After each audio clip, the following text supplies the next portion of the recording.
Здравствуйте, друзья! Сегодня полный обзор, как продезинфицировать зубные щетки, не только ручные, но также и насадки для электрических зубных щеток. Первая группа методов – это дезинфицирующие средства. Перекись водорода, хлоргексидин, мироместин. Необходимо налить в стаканчик небольшое количество и поместить туда зубную щетку.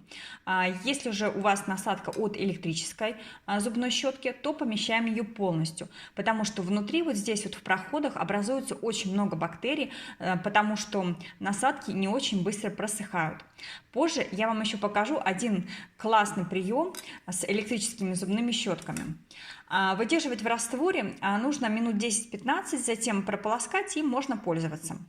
Вторая группа методов – это ополаскиватели для полости рта. Абсолютно любые.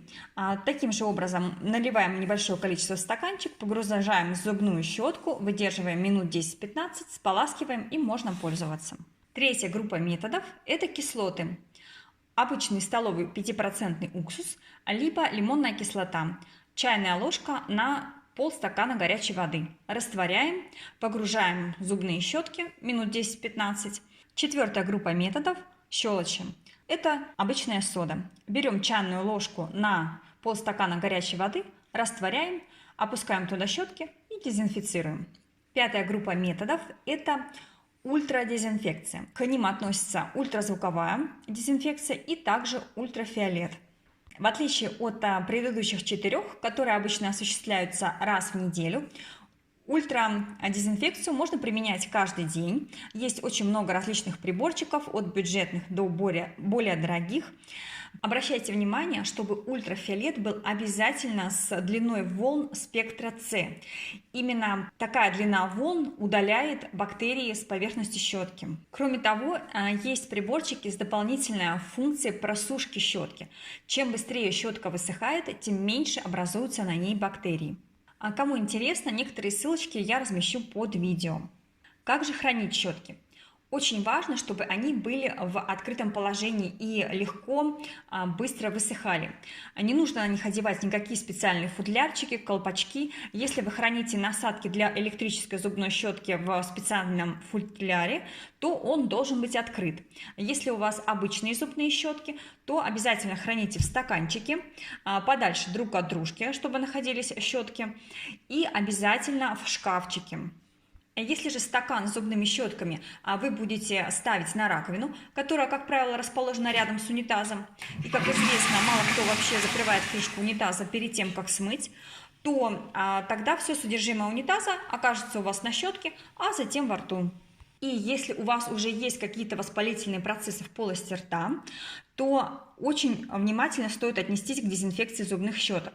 Воспалительные процессы во рту могут привести не только к неприятному запаху изо рта, но также проблемам с желудком, любым заболеваниям уха, горла, нос. Кроме того, большая нагрузка идет на щитовидную железу, и также вы можете иметь постоянные головные боли. И все это будет связано именно с воспалительными процессами в полости рта. А теперь обещанный секретный прием с электрическими зубными щетками. У них самое уязвимое место – это крепление для насадки. Во время чистки зубов сюда может попасть небольшое количество воды. Со временем образуется налет внутри в щетке, который невозможно прочистить, и, соответственно, это провоцирует образование большого количества бактерий. И в насадке внутри образуется налет, неприятный запах, и, соответственно, срок службы насадок тоже сокращается. Чтобы этого избежать, после каждой чистки зубов нужно перевернуть щетку, выбрать самый интенсивный режим, который у вас есть, и выключать его несколько раз. За счет этого, под давлением, остатки воды из щетки начнут выходить, и вы избавитесь от лишней влаги. И таким образом вы не только обеспечите дезинфекцию, дополнительную дезинфекцию для насадок и самой щетки, но также и продлите срок службы щетки. Поделюсь с вами еще одним секретом. Все стоматологи прекрасно знают, что любая, даже самая простенькая электрическая щетка очищает зубы значительно лучше самой дорогой навороченной мануальной щетки. Банально за счет количества движений. И самое интересное, когда вы начинаете пользоваться электрическими щетками, проходит воспаление десен, уходит кровоточивость, и десна становится действительно здоровой, улучшается дыхание.